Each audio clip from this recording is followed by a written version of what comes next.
Question number 60. Entamoeba histolytica is a causative organism of, जो हमारा एंटे एक बार ये चेंज हो जाए, आज कुछ नया कलर करके देखते हैं, चलो ग्रीन। जो एंटामीबा हिस्टोलिका है इसका कॉजेटिव ऑर्गेनिज्म कौन सा होता है? एंटामीबा हिस्टोलिका क्या होता है? एक पैरासाइट है, यही लिख देते हैं।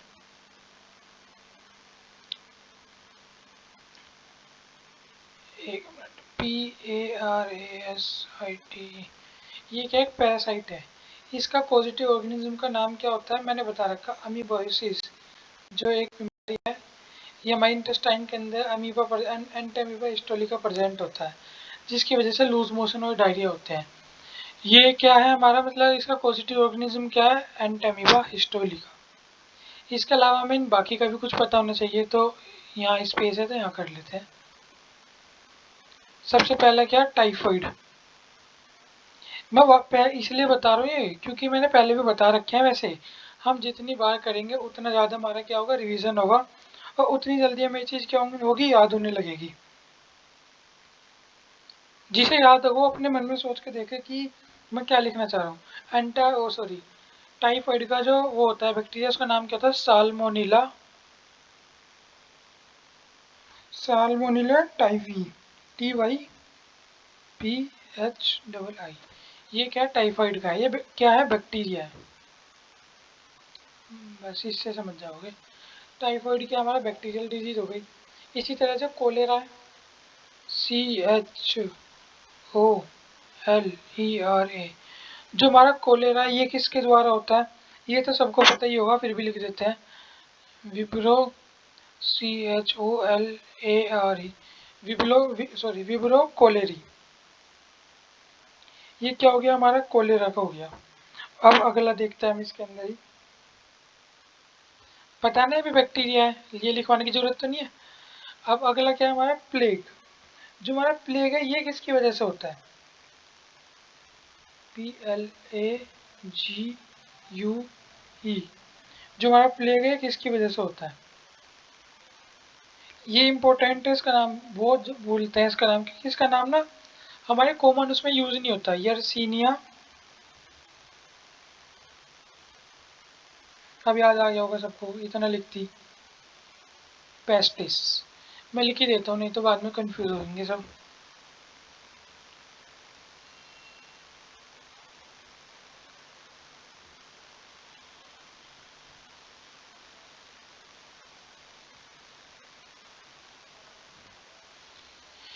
हाँ, तो हमने इन सब के बारे में पढ़ लिया। टाइफाइड के बारे में पता लग गया, सैल्मोनेला टाइफी। प्लेग के बारे में हमें पता लग गया, Yersinia pestis, cholera, Vibrio cholerae, तीनों क्या है? बैक्टीरिया से है। और ये क्या है? पैरासाइट। ये ऊपर ही लिखवा दिया। चलो नेक्स्ट क्वेश्चन पे चलते हैं। अगला क्या कह रहा है? जो प्रोटीन है वो किसके अंदर प्रेजेंट होता है? सबको ही पता है, प्रोटीन हमारा मिल्क में होता है,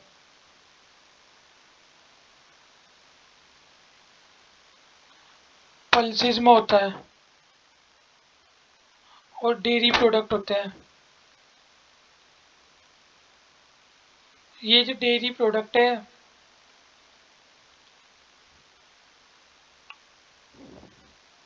कर्ड में होता है। ये क्या है? सारे प्रोटीन के सोर्स है हमारे। और मेरे ख्याल से प्रोटीन तो एक ऐसी चीज़ है जो किसी को बतानी नहीं पड़ती कि ये कहाँ मिलता है। सबको पता है प्रोटीन कहाँ मिलता है, सबसे ज़्यादा कहाँ मिलता है, सबसे कम कहाँ मिलता है। एक बहुत फेमस नाम है इसका, सोयाबीन। वो तुम प्रोटीन की बात चले वो ना लिखे हो ही नहीं सकता, तो ये तो लिखना ही पड़ेगा।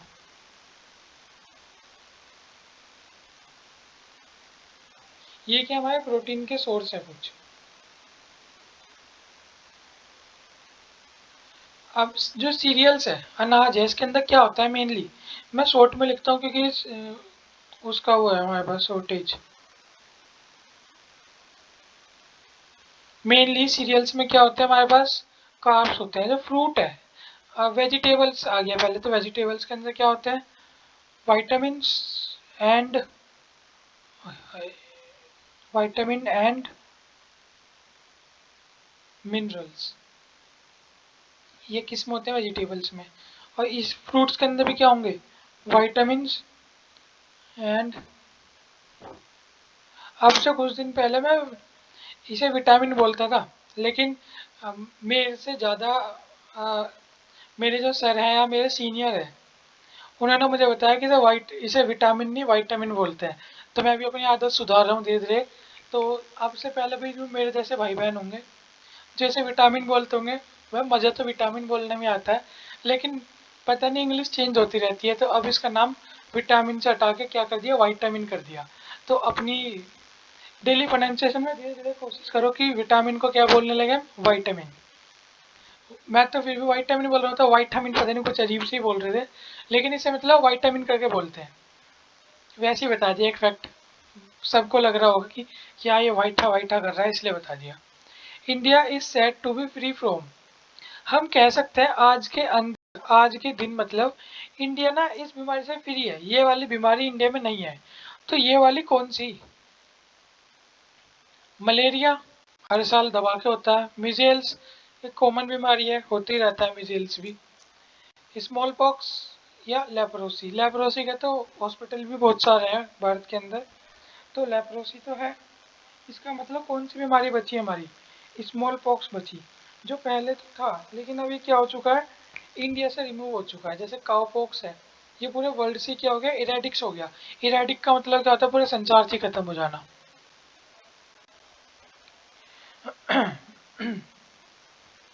हम थोड़ा सा वो कर लें इनका, इनके बारे में अगर हमें जो कुछ पता हो।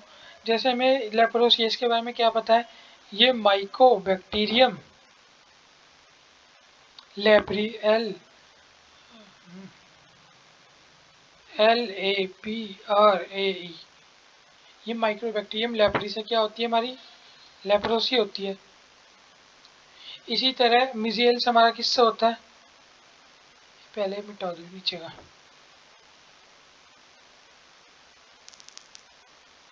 जो हमारा मिजेल्स होता है किसके द्वारा होता है, हमारा मोरबिली वायरस, मोरबिली वायरस। इसका वायरस का नाम इतना इम्पोर्टेंट नहीं है, लेकिन फिर भी पता होता अच्छी बात ही है। अब जो मलेरिया है, इसके लिए थोड़ी सी जगह चाहिए। देखो मैं मलेरिया का ना बोल रहा हूँ, बहुत ध्यान से सुनना है हमें। देखो मलेरिया किसके द्वारा होता है, प्लाज्मोडियम से होता है, ये बात पता है। ये ना मलेरिया प्लाज्मोडियम से कई तरह से होता है, ऐसे पी लिख के, Plasmodium, P vivax, P oval, P से मतलब Plasmodium vivax, Plasmodium oval, Plasmodium क्या हमारा फेल्सीफेरम, ये सबसे खतरनाक वाला है। फेल्सीफेरम मतलब जो सबसे ज़्यादा जानलेवा हो।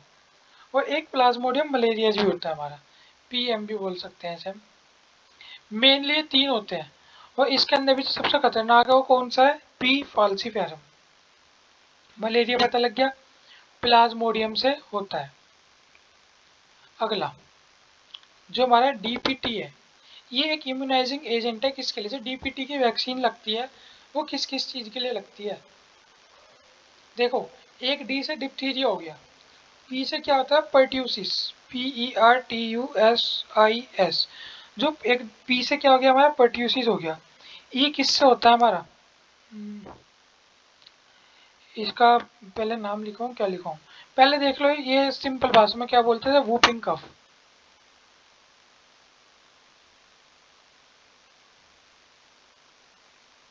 भाई थोड़ा सा एडजस्ट करना, क्योंकि ये जो सब चीज़ है यहाँ मुझे पता है थोड़ा सा दिखने में प्रॉब्लम होती है, लेकिन मैं इसे ठीक करूँगा जल्दी। फिलहाल हमारे पास टाइम नहीं है, तो मुझे भी इतना टाइम नहीं मिल पा रहा कि मैं और चीज़ कर पाऊँ पूरा दिन। जो ये है क्वेश्चंस, इन्हें छांटना निकालना, फिर इनकी प्रिपरेशन करना, इनके सारे MCQ प्रिपेयर करना, तो उसमें बहुत टाइम वेस्ट जाता है।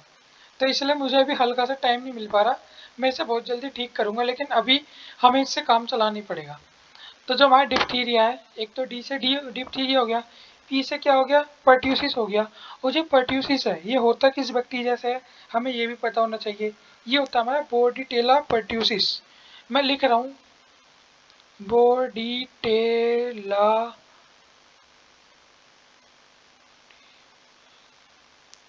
बोर्डिटेला पर्ट्यूसिस, इससे होता है। और टी तो रह गया हमारा, अब टी भी लिखना ही पड़ेगा। ये होता है टिटनस, ये यहीं लिख देता हूँ कहीं, यहाँ पे लिख दूँ ऊपर इसके, TETANUS। देखो मैं दोबारा बोल रहा हूँ, जो टेटनस है इसके बारे में भी कुछ बताना था। ये क्लोस्ट्रीडियम टिटेनी से होता है। बताओ भाई स्पेस कहाँ जाएगा, ये किससे होता है हमारा? क्लोस TERIDUM TETANI। मुझे उम्मीद है सब कोऑपरेट करेंगे मेरे साथ। मैं मेहनत कर रहा हूँ पढ़ाने के लिए, तो आप भी कोऑपरेट करना। हमें मुझे पता है आवाज़ की भी प्रॉब्लम है और विजिबिलिटी की भी है, ऐसे इतना होच पोच करके लिखता हूँ, फिर भी मुझे इतने अच्छे अच्छे कमेंट आते हैं। तो कोऑपरेट तो आप करते हो, ये तो बात माननी पड़ेगी, तो उसके लिए थैंक यू है। और थोड़ा कोऑपरेट करो, और पढ़ेंगे हम, अच्छे से पढ़ेंगे। लेकिन जो हमारा टेटनस है ये किससे होता है? क्लोस्ट्रीडियम टिटेनी से होता है। ये हमारे डस्ट में, सोइल में, इसमें मिल जाता है। इसे एक डिजीज, इसे इसका दूसरा नाम भी है टिटेनस को कई बार लोग जो डिजीज भी बोल देते हैं।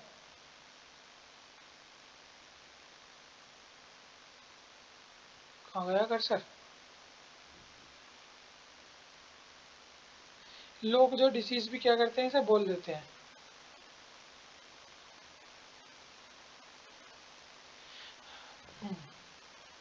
मैं दोबारा बोल देता हूँ, अगर नहीं कन्फ्यूजन हो जाएगा। डी से डिप्थीरिया, और देखो डिप्थीरिया का कुछ भी नहीं पढ़ा है, ये इतनी सारी चीज़ पढ़ ली। ये जो डिप्थीरिया है ये हमारा किससे होता है? साइनोबैक्टीरियम डिप्थीरिया, इसे क्या होता है? हमारा डिप्थीरिया कोज होता है। किससे? मैं दोबारा बोलता हूँ, साइनोबैक्टीरियम डिप्थीरियाई। इससे हमारा क्या होता है? डिप्थीरिया कोज होता है। और बाकी इसके अंदर जो होता है वही गला सूख जाता है, स्वेलिंग होती है, फीवर होता है, ये कॉमन कोज है। याद रखना डिप्थीरिया किससे होता है हमारा। जो नोट्स बना रहा हूँ दोबारा लिख लो ध्यान से, मैं धीरे धीरे बोल रहा हूँ। Cyano bacterium diphtheria, cyano bacterium diphtheria. Typhoid तो बताने की जरूरत नहीं है, अब टाइफॉइड से मुंह पर भी पड़ चुके ये रहा। टाइफॉइड किससे होता है? Salmonella typhi. कोलरा किससे होता है? Vibrio cholerae. तो ये हमारे दोनों हो गए। पोलियो हमें पता है किससे होता है? पोलियोमाइलिटिस वायरस से होता है हमारा। डिप्थीरिया हमारा किससे होता है? साइनोबैक्टीरियम डिप्थीरियाई से होता है। टिटनस किससे होता है हमारा? क्लोस्ट्रीडियम टिटनी से होता है। पर्ट्यूसिस किससे होता है हमारा? बॉर्डीटेला पर्ट्यूसिस से होता है। उम्मीद है मुझे सबने सुन लिया होगा, और जो नोट्स बना रहा है उसके बहुत ही ज़्यादा सॉलिड नोट्स बन रहे होंगे। विटामिन सी डेफिशिएंसी कोज, अगर विटामिन सी की डेफिशिएंसी हो जाए तो कौन सी बीमारी होती है? सबको ही पता है विटामिन सी से कौन सी बीमारी होती है? स्कर्वी। लेकिन विटामिन बी से कौन सी होती है? विटामिन बी तो कोई भी नहीं बोलता।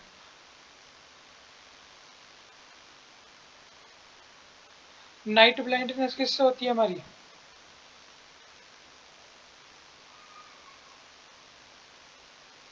और एक और होती है बीमारी जो मैं बताता हूँ, सबको पता है, जीरो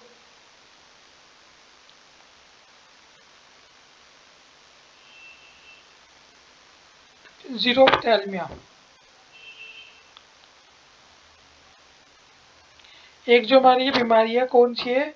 वो सॉरी, माइक्सो मायोक्सिडेमा, ये किससे होती है? थायराइड की वजह से। Hypothyroidism, THYRIODISM, hypothyroidism. हल्की सी स्पेलिंग देख लेना, कैपिटल में स्पेलिंग पता नहीं लगती कैसे लिख रहे हैं। और अभी तक हाथ से लिखने की आदत थी, एकदम से टाइप करने में कई बार हो जाती है स्पेलिंग, तो ये कोई बड़ा इशू नहीं है। जो हमारी ये है मायोक्सोडे मायोक्सोडेमा, ये किससे होती है? थायराइड की से। जब थायराइड का सिक्रीशन कम होता है तो ये बीमारी होती है। नाइट ब्लाइंडनेस और जीरोप्थीलिया किससे होती है? विटामिन ए की कमी से होती है। बेरी बेरी किससे होता है? विटामिन बी से। स्कर्वी किससे होता है? विटामिन सी से। रिकेट्स और ऑस्टियोमलेशिया किससे होता है? विटामिन डी से। स्टरलाइजेशन की जो बीमारी होती है, या हेयर लॉस वाली बीमारी होती है, स्किन इरिटेशन बीमारी होती है, ये विटामिन बी से भी होती है स्किन की बीमारी, और ई से भी होती है। और क्लोटिंग फैक्टर की बीमारी किससे होती है? हमारे विटामिन के से। अगला करते हैं, एंटीटॉक्सिन सीरम। टॉक्सिन पता है सबको क्या होता है, टॉक्सिन जो जहरीला हो, एंटी मतलब जहर को खत्म करे, एंटीटॉक्सिन जो सीरम है। अगर मान लो एक सिंपल एग्जांपल बताता हूँ, किसी को सांप ने काट लिया, उसके अंदर टॉक्सिन आ चुका है, जहर आ चुका, एंटीडोट देते हैं तो उसे क्या कर देता है, उसके जहर को खत्म कर देता है। एंटीटॉक्सिन के ये काम तो करता है सीरम। तो वो कैसी इम्यूनिटी होती है, एक्टिव उसने अपने आप थोड़ी ना बनाई हो, पैसिव। हाँ पैसिव ही तो है, उसे तो बस इंजेक्शन दिया और इम्यूनिटी उसे बनी बनाई मिल गई। तो ये क्या है, पैसिव इम्यूनिटी का एग्जाम्पल है। रेजिस्टेंस वो होता है जो किसी चीज का विरोध करे, जैसे जैसे हाँ एक बहुत अच्छा एग्जाम्पल, पहले ऐसी आती थी वो मच्छर भगाने की, किसी को याद हो, फिर इस ये हम जलाते थे, मच्छर मर जाते थे। फिर मच्छर के अंदर क्या हो गया, इसके प्रति रेजिस्टेंट पैदा हो गया। फिर क्या, थोड़े दिन बाद क्या, मच्छर इसके ऊपर ही बैठे रहते थे, फिर भी मच्छर नहीं मरता था। फिर कंपनी ने इससे कोई दूसरी निकाल दी, अब ये दूसरे का उसकी निकाल दी। अब थोड़े दिन में मच्छर इससे मरे, कुछ दिन बाद उनके अंदर क्या हो गया, रेजिस्टेंट पैदा हो गया, फिर वो इसके ऊपर बैठने लगे, फिर नहीं मरते। रेजिस्टेंट मतलब किसी चीज से लड़ने की क्षमता आ जाए, एक तरह की इम्यूनिटी होती है ये भी, ये लंबे समय के बाद आती है। जैसे कोरोना के खिलाफ अब थोड़ा थोड़ा रेजिस्टेंस कुछ लोगों की बॉडी में है, जिन्हें पहले हो चुका, एक तरह से उनके अंदर इम्यूनिटी बिल्डअप हो गई, या उनकी बॉडी अब रेजिस्टेंट हो गई, उसके लिए आदी हो चुकी है अब उसी के साथ रहने में। जैसे कोरोना हो भी गया फिर भी कोई दिक्कत नहीं हो रही, क्योंकि अब उनकी बॉडी क्या है ईजिली रजिस्ट कर पा रही है उसे। जिसे नहीं समझ आया इतना दिमाग लगाने की जरूरत नहीं है। मेन टॉपिक हमारा एक्टिव पैसिव का था, पैसिव जो बिना मेहनत के मिल जाए, एक्टिव जो मेहनत करके मिले। एक्टिव इम्यूनिटी क्या होती है, जैसे इंसान के अंदर जो पैदा होने के बाद अपने आप जो बिल्डअप करता है ना इम्यूनिटी, वो धीरे धीरे अपने अंदर, वो एक्टिव इम्यूनिटी होती है। The constituent of vital enzyme carbonic anhydrase, वो कौन सी कैंट क्या है, तो वाइटल एंजाइम कार्बोनिक एनहाइड्रेस के अंदर एक वाइटल एंजाइम की तरह रोल प्ले करता है, ये हमारा होता है जिंक। ये एंजाइमेटिक रिएक्शन में भी बहुत काम करता है। मैग्नीज हमारा क्या है, एक माइक्रो न्यूट्रेंट है। कैल्शियम आयोडीन भी क्या है, माइक्रो है। कैल्शियम मैक्रो है, सॉरी नहीं माइक्रो ही रखेंगे, मैक्रो में हम सिर्फ प्रोटीन फैट विटामिन रखते हैं। Intrinsic factor for absorption of iron is, iron के एब्जॉर्प्शन में किसका मेन रोल होता है, B12, डी का, B6 का, ए का। याद रखना आयरन का एब्जॉर्प्शन किससे होता है, हमारे B12 से होता है। कई बार इसकी मेडिसिन भी पूछ लेता है कौन सी आती है, इसकी मेडिसिन मिकोबालामिन के करके आती है, क्या, मिकोबालामिन। मिथाइल कोबालामिन भी आती है इसकी मेडिसिन, तो इसकी मेडिसिन भी पूछ लेता है कई बार। हमें पता होनी चाहिए इनके नाम, जो लिखे हैं कम से कम उसके तो है ही। मैं एक बार दोबारा बोल देता हूँ, दोबारा ध्यान से सुनना। जिन्हें याद है वो कुछ नहीं करना, उन्हें अपनी आँख क्लोज करनी है, मेरी बात सुननी है, और जैसे मैं विटामिन ए बोलूँ आपके मन में नाम आ जाना चाहिए, अगले सेकंड में उसका आंसर बोल दूंगा, तो आप साथ साथ मैच भी करना। तो जो विटामिन ए है, सोच लिया होगा, ये रेटिनोल, इसका नाम है साइंटिफिक। इसी तरह जो विटामिन B1 है उसे क्या बोलते हैं हम, thiamine. Vitamin B2 riboflavin, vitamin B3 niacin, vitamin B5 pantothenic acid, vitamin B6 pyridoxine, vitamin B7 biotin. और एक बात और, विटामिन B7 को ही विटामिन H भी बोलते हैं। कई बार पूछ लेता है विटामिन H क्या है, तो बायोटीन को ही बोलते हैं, मतलब विटामिन B7 को ही। विटामिन B9 का मतलब फोलिक एसिड। विटामिन B12 को क्या बोलते हैं, साइनोकोबालामीन या मिथाइल कोबालामीन, या मोस्टली से हम क्या बोलते हैं, कोबालामीन बोलते हैं खाली। मैंने विटामिन डी, हाँ अभी तो B12 हुआ ना। Vitamin C is ascorbic acid, vitamin D calciferol, vitamin E tocopherol, vitamin K clotting factor. मुझे उम्मीद है, मैं भी आँख मीच की बोल रहा था, जो भी आँख मीच का कर रहा होगा, जिसने पहले क्लास ले रखी है, उसे कम से कम 3 से 4 चीज़ तो याद हो गई होगी, इतनी हमने लिस्ट पढ़ी। एक हम इसे और पढ़ेंगे, जब तक HAP के अंदर भी ना कई बार पढ़ लेंगे विटामिन को, तो ये तो रट ही जाने हमें हमें मतलब अब अगली बार जब भी आएगा तो आपको, जैसे इस बार आपने 4 के आंसर आंख बंद करके सही दिए थे, गिनता गिनता तो कोई है नहीं, लेकिन पता रहता है कि हाँ इसका मुझे आंसर पहले से आता था। अगली बार हमें इसमें 1-2 वैल्यू और ऐड करनी है, ठीक है। आपकी बार 4 के आंसर दिए थे, अगली बार 5 के देंगे। IUCD is a contraceptive. IUCD क्या है? कॉन्ट्रासेप्टिव है, बिकॉज इसकी फुल फॉर्म क्या होती है IUCD की? इंट्रा, यू से यूट्रीन, सी से कॉन्ट्रासेप्टिव, डी से डिवाइस। मैं फुल फॉर्म अब इनकी लिख इसलिए नहीं रहा हूँ, एक तो जगह नहीं मिलती, और दूसरा मैं इसकी फुल फॉर्म पिछले लेक्चर में लिखवा चुका हूँ। ये ऊपर भी मैं लिखवा चुका था सब, लेकिन चलो मैंने लिखवा दिया अब। लेकिन अब से क्या है, मैं बोल रहा हूँ, और जहाँ मुझे स्पेस दिखेगा मैं लिखवा दूंगा। चलो मैं लिखवा ही रहा हूँ, नहीं तो फिर लिखवाने से ना थोड़ा, एक तो जब हमारी जो आंखों के सामने टाइम स्पेंड होता है उस वर्ड का, तो छप जाता है वो।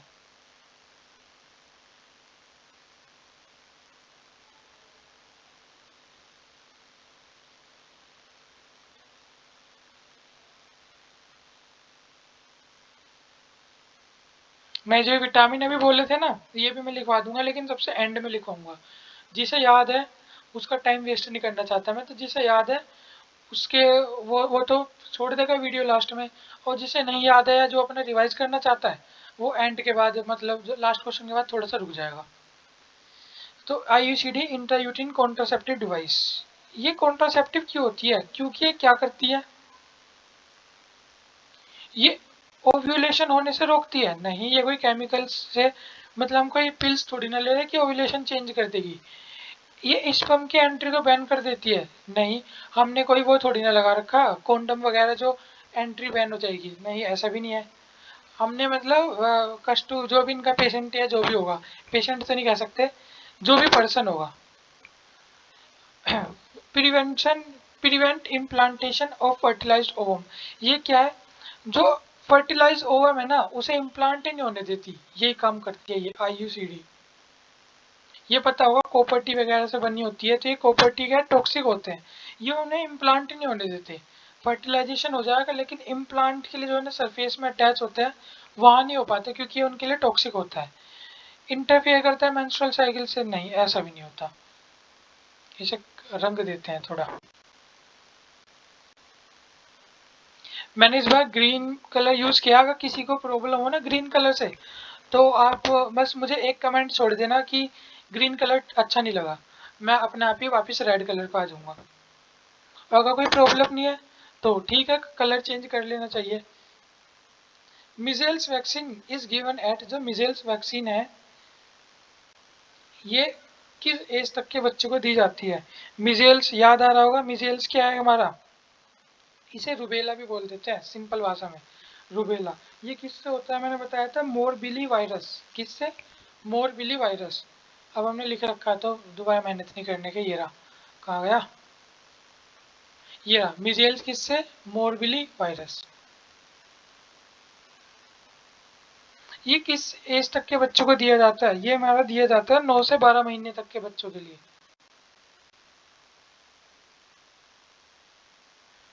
ये क्या है? 9 to 12। मैं ना एक चार्ट लाऊंगा अभी, अभी का मतलब इससे नेक्स्ट क्लास जो भी होगी उससे नेक्स्ट में, उसके अंदर ना ये जो डिप्थीरिया वैक्सीन है ये किस महीने में दी जाती है, किस रूट से दी जाती है, ओरल है कि IV है, IM है, उसका एक चार्ट है, छोटे सी चार्ट है, वो करवाऊंगा मैं एक। तो इसलिए अभी मैं ये बाकी नहीं बता रहा हूँ बर्थ के टाइम पे कौन सी है, 3 मंथ 6 मंथ, क्योंकि जब चार्ट लानी है तो उसमें कर लेंगे हम।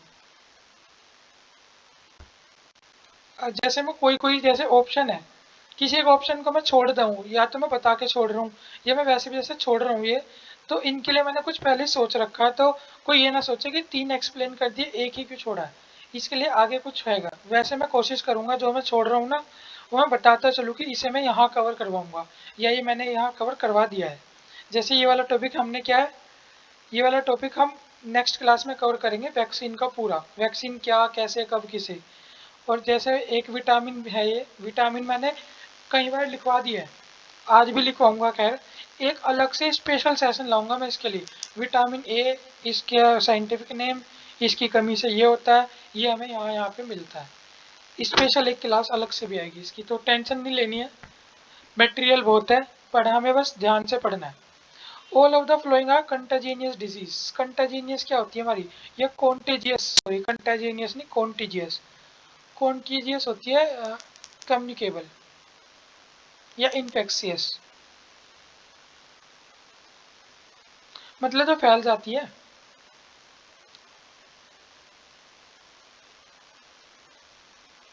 देखो जो एड्स है ये क्या है, एसटीडी, सेक्सुअली ट्रांसमिटेड डिजीज, अभी लिखवा दूंगा इसका। जो लेप्रोसी है ये भी क्या है, इन्फेक्शियस डिजीज है, बैक्टीरिया से होती है। किस बैक्टीरिया से होती है, जल्दी सोचो अपने मन में, माइकोबैक्टीरियम लेप्री। क्या, माइकोबैक्टीरियम लेप्री। जो हमारी ट्रैकोमा ये किससे होती है हमारी, इसका तो मुझे लिखवाना पड़ेगा, ये मैंने लिखवाया नहीं है, ये मैं बता देता हूँ, ये आई डिजीज है, आई का इन्फेक्शन है, आई से फैलती है।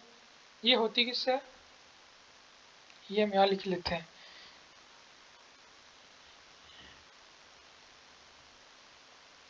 CHLAM,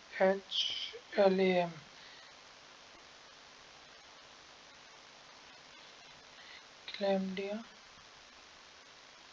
TRACHOMATIS,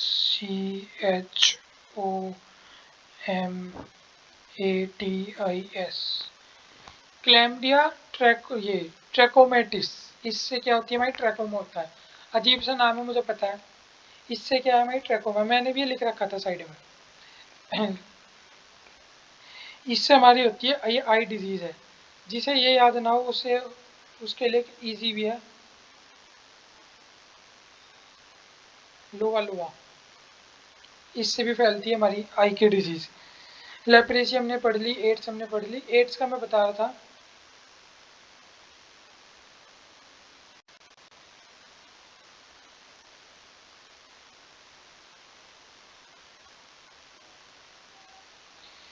जो हमारा एड्स है ये क्या होती है हमारी, STDs,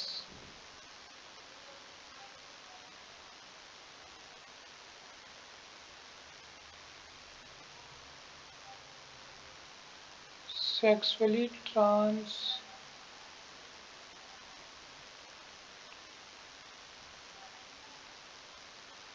DISE, एक second spelling, DISEASE, sexually transmitted disease, ये STD की फुल फॉर्म होती है। एड्स भी हमारा क्या फैलने वाली बीमारी है। लेकिन जो पोलियो है, पोलियो वायरस से फैलती है, ये ऐसे नहीं फैलती, मतलब पोलियो वायरस फैलता नहीं है इस तरह से, मतलब ना सेक्सुअली, ना एक साथ खाने से, हाथ मिलाने से, किस करने से, इससे हमारा पोलियो वायरस नहीं फैलता है। तो ये हमारी क्या है, इन्फेक्शियस डिजीज नहीं है। बाकी सब इन्फेक्शियस डिजीज है इसको छोड़ के। पोलियो किससे होता है, पोलियो वायरस या पोलियोमाइलाइटिस से होता है। ये जो है ना, ये आपको कैसे प्रैक्टिस करनी है, जैसे मैं हूँ मैं भी क्या करता हूँ, ये जो है, ये जितनी भी ये है एड्स वगैरह है, इन्हें क्या करना है, इन्हें आपको एक पन्ने पे लिख के, अगर आपको प्रैक्टिस करनी है, जैसे क्वेश्चन करते हैं हम, जैसे एड्स आया, वहीं वीडियो पॉज करी, आपको आँख आई क्लोज करके एड्स के बारे में जितनी भी नॉलेज पता है, कम हो चाहे ज़्यादा हो, वो आपको एक बार अपने मन में रिवाइज करनी है, और उसके बाद ओके करके फिर देखना मैं क्या बता रहा हूँ, फिर अपनी उससे मैच कर लेनी है बस।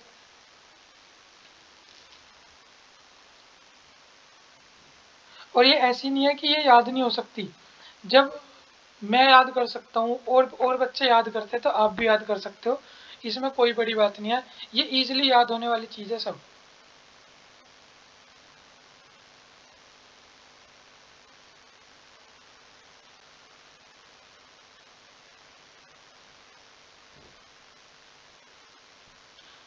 देखो, the commonest form of malaria in India, India के अंदर सबसे कॉमन कौन सा मलेरिया पाया जाता है, ये पाया जाता है प्लाज्मोडियम वाइवेक्स। देखो अगर हमने मलेरिया पहले पढ़ लिया था, तो हमने सारी चीज़ पहले पढ़ ली थी ना, P vivax, P oval, P falciparum, अब मैं आ गया, तो हमने बिना देखे तो पढ़ा था, याद अपने आप किया था। हमें याद करना है, कोई रॉकेट साइंस नहीं है इसके अंदर, जब मैं बिना देखे याद कर सकता हूँ तो आप भी कर सकते हो, बस हमें, हाँ ऐसी बात नहीं है कि मैं सीधा मुंह उठा के सीधा आके पढ़ाने लगता हूँ, मैं पहले इसके खुद ही स्टडी करता हूँ प्रॉपर, हर एक ऑप्शन को देखता हूँ, जो मुझे पता है वो पता है, जो नहीं पता मैं उसके बारे में एक बार सर्च भी करता हूँ, प्रॉपर अपना पढ़ के उसके बाद मैं बैठता हूँ यहाँ, फ्री माइंड से बैठता हूँ पूरा। कई बार मतलब हमेशा घर पे बैठ के भी नहीं, कई बार कहीं कहीं ना कहीं आपने देखा होगा मेरी आवाज़ कभी कम कभी ज़्यादा होती है, मतलब किसी किसी वीडियो में आवाज़ कम ज़्यादा है, जब मैं कहीं बाहर होता हूँ तो वहाँ थोड़ी धीरे बोलने पड़ता है, वहाँ आवाज़ कभी कभी कम होती है।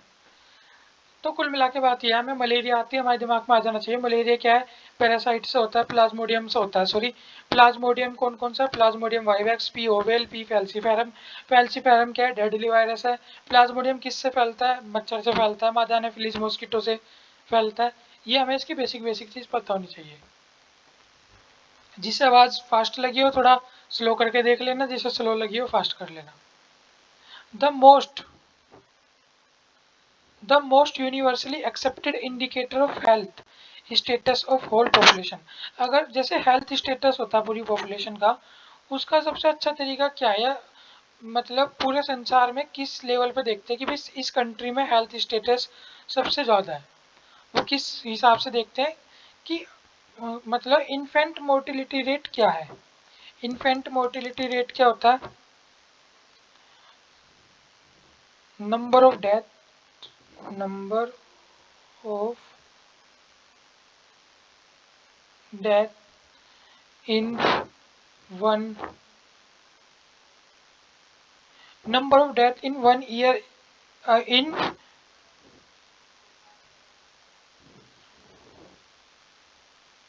1000 infants। भाई वो देख लेना, मतलब क्या बोलते हैं, ये सेंटेंस पूरा बन रहा नहीं बन रहा, मुझे पता था कि ये इन्फेंट मोर्टिलिटी रेट क्या, मैं हिंदी में बताता हूँ, अपना आप बना लेना जो भी इसकी बनेगी। इन्फेंट्स मोर्टिलिटी रेट होता है कि एक साल में 1000 बच्चों में से कितने बच्चों की मृत्यु हुई। ये जो डाटा है इसी पता लगाते हैं, अगर कम बच्चे मरे मतलब यहाँ का स्टैंडर्ड क्या है अच्छा, अगर ज़्यादा बच्चे मर रहे हैं, मान लो 1000 में से 5 बच्चे मरे किसी कंट्री में, दूसरी कंट्री में 1000 बच्चों में से 10 बच्चे मरे, तो जो 5 मरे ना जहाँ उसका स्टेटस अच्छा है दूसरे वाले से। कुछ के मन में आएगा जो इन्फेंट्स है, इन्फेंट्स किस की कौन सी उम्र होती है, इन्फेंट होती है 0 से 1 ईयर। 0 का मतलब क्या हो गया, बर्थ, ठीक है। मोर्टल पता है ना, मरना, और इमोर्टल मतलब अमर। मैटरनल मोर्टिलिटी रेट का मतलब क्या होता है, मैटरनल का मतलब है कितनी मदर मतलब एक साल में मर चुकी बच्चे को जन्म देने के दौरान। चाइल्ड मोर्टिलिटी रेट कितने चाइल्ड मर चुके, चाइल्ड की उम्र कितनी होती है हमारी, जो हमारी टीन एज होता है ना उससे नीचे जितनी भी उम्र है, मतलब 2 से लेकर 12 साल तक के को हम चाइल्ड बोल देते हैं। क्रूड डेथ रेट मतलब, क्रूड का मतलब है ओवरऑल कितनी डेथ हो रही है उसके अंदर, एडल्ट की सबकी मिला के। एक क्या है, एपिडेमियोलॉजिकल ट्रेड इज, जो एपिडेमोलॉजिकल ये ट्रेड है इसका क्या मतलब होता है, ये एक हमारे वो होते हैं ट्राइंगल्स होते हैं इनके, ये पॉपुलेशन उसके स्टडी के ही होते हैं। ये सीधा याद कर लेना, एजेंट होस्ट और इन्वायरमेंट इनके बीच का ट्राइंगल होता है इस तरह। ट्राइंगल भी नहीं बना यहाँ तो,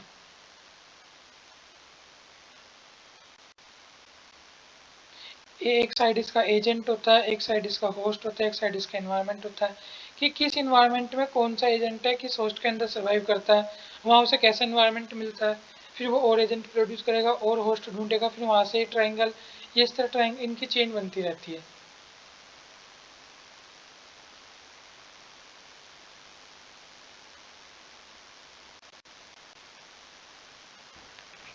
नेक्स्ट पे चले,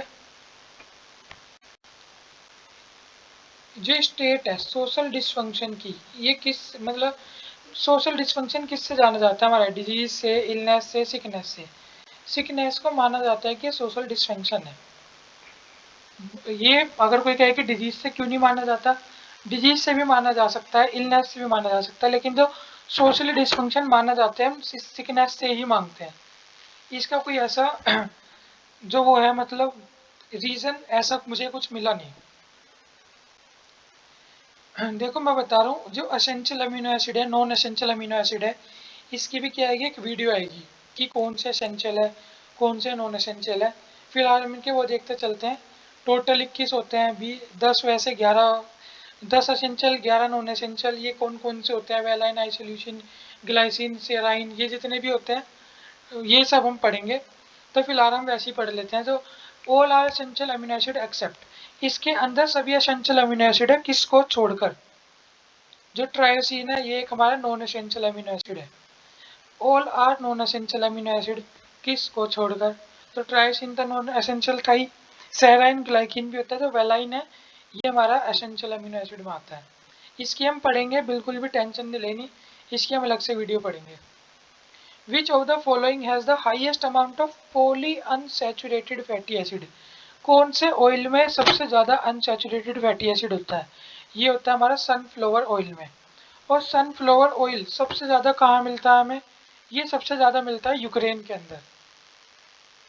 इसी तरह जो पाम ऑयल है ये ये तो कहाँ मिलता है हमें? यूक्रेन के अंदर।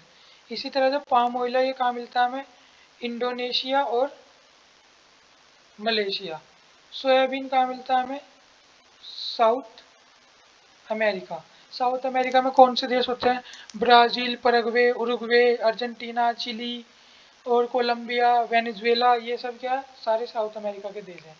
और ग्राउंड नट ऑयल ये तो अपने भारत में कितने ही ले लो, ये तो हमारे यहाँ भी बहुत होता है।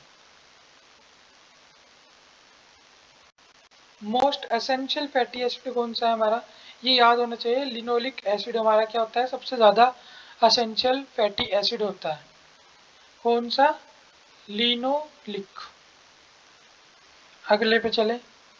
Which of the following is the carbohydrate of animal origin, कौन सा कार्बोहाइड्रेट है जो एनिमल ओरिजिन या एनिमल में मिलता है? हमें पता है हम कार्बोहाइड्रेट खाते हैं। कार्बोहाइड्रेट हमारी बॉडी के अंदर किसके अंदर टूटता है? ग्लूकोज। वो ग्लूकोज हमारी बॉडी के अंदर स्टोर किस में होता है? ग्लाइकोजन में। तो एनिमल के अंदर जो कार्बोहाइड्रेट ओरिजिन है वो क्या होगा? ग्लाइकोजन स्टोर होता है हमारी बॉडी के अंदर। कौन करता है? लीवर करता है इसे स्टोर। अब ये क्लास हो चुकी है। जैसे मैंने पहले भी कहा था कि अब हम थोड़े विटामिन कर लेंगे। अब मैं ऐसे कर रहा हूँ, ए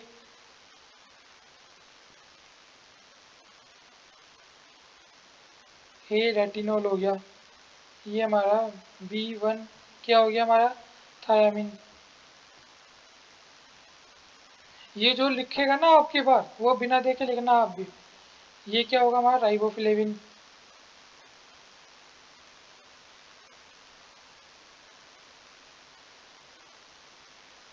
जो हमारा B3 है ये क्या होगा हमारा?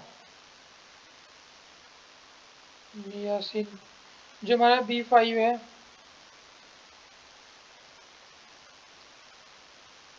पेंट होता है ना, PANTOTHOC एसिड।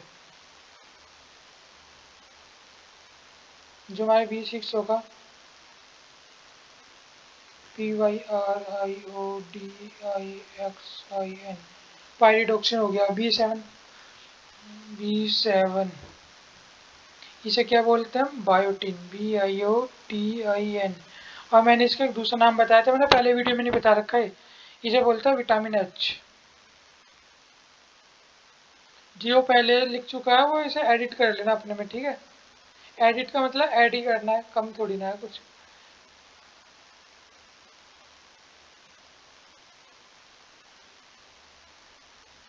ये रेटिनोल है, मेरे ख्याल से पूरा नहीं दिख रहा।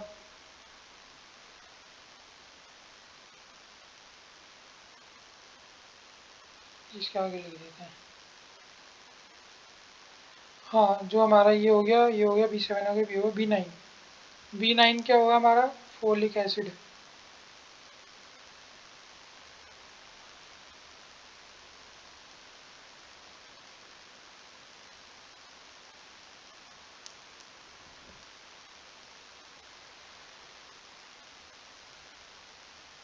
B12 क्या हो गया हमारा?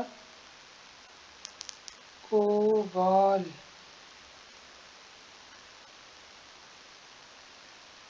कोबालमीन हो गया। इसी तरह जो हमारा सी है वो क्या हो गया?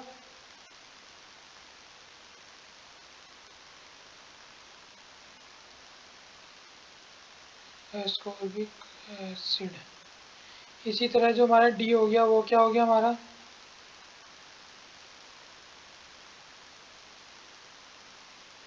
इसी तरह जो हमारा ई हो गया,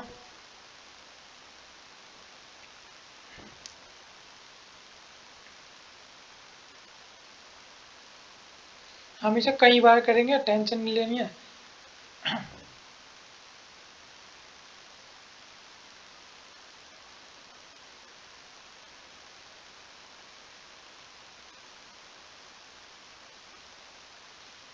ये क्या हो गया, क्लोटिंग फैक्टर, कहाँ गया हो गया, विटामिन के क्या हो गया हमारा, क्लोटिंग फैक्टर। तो ये है, हमें कुछ याद होनी चाहिए। एक बहुत स्पीड में करते हैं, जिन्हें याद हो आंख बंद करके बोल लो, मैं भी आंख बंद करके बोलता हूँ। आई क्लोज कर लो सब। ए रेटिनॉल, बी थायमीन, बी1 मतलब thymine, बी2 riboflavin, B3 niacin, B5 pantothenic acid, B6 pyridoxine, बी7 biotin या विटामिन एच भी बोलते हैं, बी9 folic acid, B12 cobalamin, cyanocobalamin, methyl cobalamin, vitamin C ascorbic acid, D calciferol, ई टोकोफिरोल और के clotting factor. के का एक नाम और भी होता है, लेकिन वो नहीं पूछता, हमेशा क्लोटिंग फैक्टर ही है। वो नाम अजीब सा है, मुझे भी अभी ध्यान नहीं है। अगर याद होता तो मैंने कहीं लिख भी नहीं रखा वो। अगर कहीं मैं अगली बार क्या उसे लिख लूंगा साइड में, या मैं उसे याद ही कर लूंगा अगली बार तो बताऊंगा। पी से कुछ नाम होता है, फिलहाल मुझे याद नहीं है। मेरे पास भी मोबाइल भी नहीं है जो मैं अभी चेक करके बता देता। तो ये हमारे सारे क्या हो गए, नाम हो गए। हमें अच्छे से याद करने हैं, और जब मैं याद कर सकता हूँ तो मेरा मानना है कि आप सभी भी याद कर सकते हो। तो बस इन्हें याद करना। आज की वीडियो इतनी रखते हैं। Thank you so much. कोई सुझाव हो तो आप मुझे दे सकते हैं। ओके।